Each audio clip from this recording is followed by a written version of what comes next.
माननीय प्रधानमंत्री नरेंद्र मोदी जी की सरकार के निर्देश पे कर रहे हैं। बोलो भारत माता की। जिनके नाम पर हमारे पूर्वज हिंदू कहे गए, वो माँ सिंधु उस पार रह गई। हमारा ये अभिशाप है जो भारत विभाजित हुआ और विभाजित का पास भारत का स्थिति आपको आज मालूम है कि भारत को कैसे विकसित भारत बनाना है, अपनी क्षमताओं से, अपने स्किल से, अपनी सोच से। और ऐसा विभाजन जिसकी विभीषिका आज भी हम सबके दिलों में एक चिंगारी, एक दर्द, एक पीड़ा के रूप में बढ़ रही है। कोई उतनी धन दौलत भी नहीं थी, लेकिन फिर भी लोगों ने एक दूसरे को सहयोग करके, और आज हालात बदली हो चुके हैं। पाकिस्तान अंदर से टूट रहा है। मैं इस संबंध में मैं प्रणाम करता हूँ भारत सेवाश्रम संघ के महाराज का। सरहद में कैंपों में रहे, कैंपों में रहने के बाद फिर छोटा मोटा हमारे बुजुर्गों ने पटरी में बैठ के बिजनेस किया। भारत के इतिहास का सबसे पीड़ादायक दिन है। उन्होंने साक्षात तो विभाजन दिवस को देखा नहीं है, मैंने देखा हूँ। मेरा स्मृति शक्ति थोड़ा ज़्यादा ही था, ईश्वर की कृपा से। आप सभी के इंतजार की घड़ी आप समाप्त हुई। जोरदार तालियों के साथ हम मंच पर आमंत्रित कर रहे हैं माननीय मुख्यमंत्री श्री विष्णुदेव साई जी का। बहुत जोरदार होनी चाहिए। माननीय श्री मोतीलाल साहू जी, माननीय विधायक रायपुर ग्रामीण, श्री मुरिंदर मिश्रा जी, माननीय विधायक रायपुर।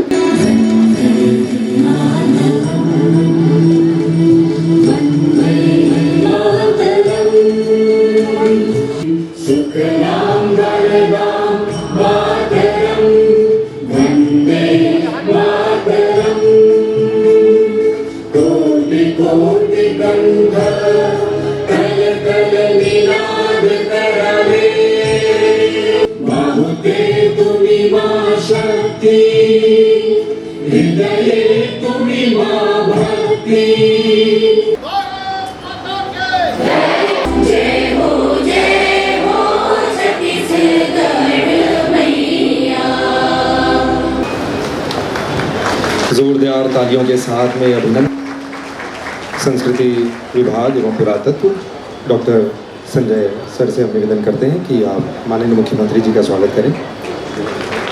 श्री श्यामा प्रसाद, और हमें बहुत खुशी है कि श्रीमती सुषमा जेठानी।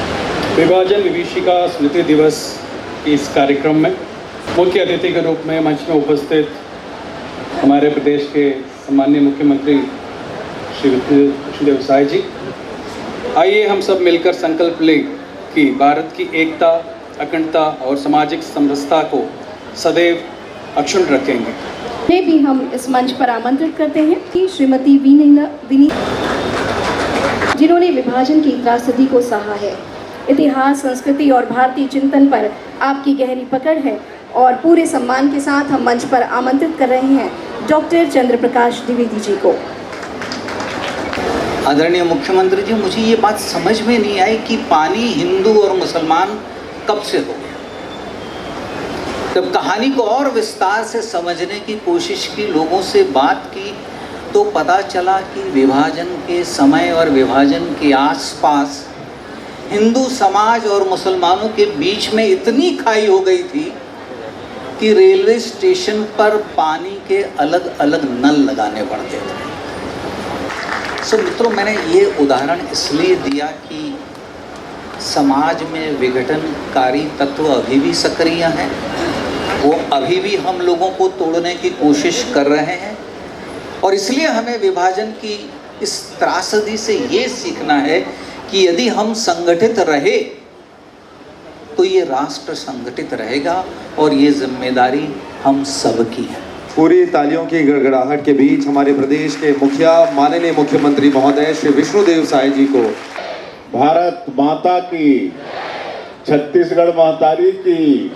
और जब देश का विभाजन हुआ और जो इन समाजों को कष्ट झेलना पड़ा, यातनाएं झेलनी पड़ी, उसका स्मरण तो होगा ही। और कोई भी समाज अगर अपने इतिहास को भूल जाता है तो फिर वो खाली इतिहास में रह जाता है। और हम सभी लोगों को मिलके हमारे देश के प्रधानमंत्री जी ने जो 2047 तक विकसित भारत का संकल्प लिया है, तो हम लोगों को भी विकसित छत्तीसगढ़ बनाकर सहयोगी बनना है और उसमें आप सभी लोगों की भूमिका अहम रहने वाली है।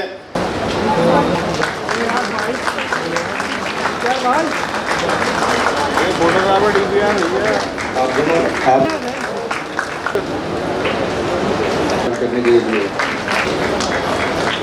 स्वामी आदरणीय सांसद महोदय हमारे गरिमामय कार्यक्रम में अपना अमूल्य समय देकर हमें मार्गदर्शन प्रदान करने के लिए माननीय मुख्यमंत्री जी श्री विष्णुदेव साय के प्रति मैं संस्कृति विभाग की ओर से हृदय से आभार व्यक्त करता हूँ। साथ में यहाँ पर मंचासीन विशिष्ट अतिथिगण, समाज प्रमुख, प्रिंट इलेक्ट्रॉनिक मीडिया के साथीगण, प्यारे बच्चों, आप सभी को संस्कृत विभाग से बहुत बहुत बधाई, बहुत बहुत आभार। जय हिंद, जय भारत, जय श्री